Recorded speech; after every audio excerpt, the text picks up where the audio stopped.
السلام علیکم ناظرین، آپ دیکھتے ہیں ہمیشہ سوشل ایشوز پہ بات کرتے ہیں اور معاشرے کی بہت سی بیٹیاں ہمارے پاس آتی ہیں اپنے مسائل کو لے کے، اور ہم ہمیشہ ایک پازیٹیو میسیج ڈیلیور کرتے ہوتے ہیں آپ لوگوں تک۔ آج بھی ایک معاشرے کی ایسی بیٹی میرے ساتھ موجود ہے جو کہ کافی تنگ دستہ حالات سے گزر کے ہمارے پاس آئیں، تو آئیے ان کے جو معاملات زندگی ہیں آپ لوگوں تک پہنچاتے ہیں۔ السلام علیکم۔ وعلیکم السلام۔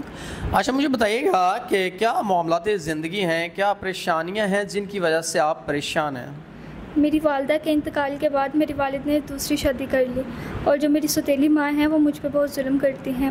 وہ میری شادی ایک ایسے شخص سے کروانا چاہتی ہیں جو کہ زیادہ عمر کا ہے اور کردار کا بھی اچھا نہیں ہے، تو لالچ کی وجہ سے وہ میری شادی ایسے شخص سے کروا رہی ہیں۔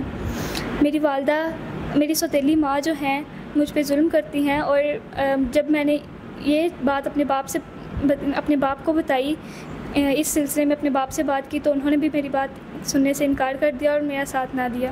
مجبوراً مجھے گھر سے بھاگنا پڑا۔ جب میں گھر سے بھاگی تو میرے پاس کوئی سہارا نہیں تھا۔ میں نے دارالمان میں پناہ لی ہے۔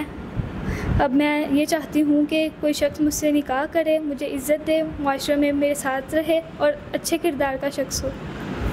ناظرین، بہن نے واضح طور پہ بتا دیا کہ وہ اس معاشرے میں کس حد تک تنگ ہے۔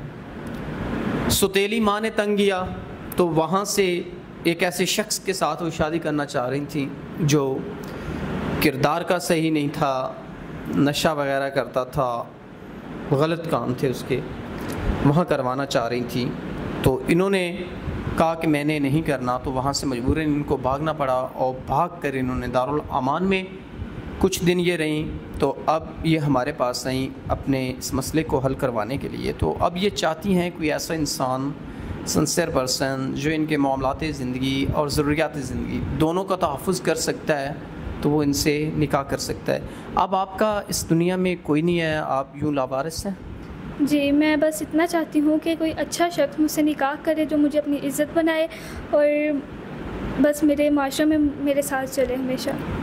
ناظرین، یہ بہن چاہتی ہیں کہ معاشرے میں کوئی انسان ان کے ساتھ چلے، ان کو عزت، احترام اور ان کا محافظ بن کے، تاکہ یہ عزت کی زندگی جی سکیں۔ تو ہم امید کرتے ہیں کہ نیک انسان جو ان کے معاملات زندگی اور ان کو تحفظ دے کے ان کے ساتھ نکاح کرنا چاہتا ہے تو وہ کر سکتا ہے، کیونکہ گناہ سے بہتر نکاح ہے۔ تو اسی کے ساتھ اپنے میزبان نواب احمد کو دیں اجازت۔ خدا حافظ۔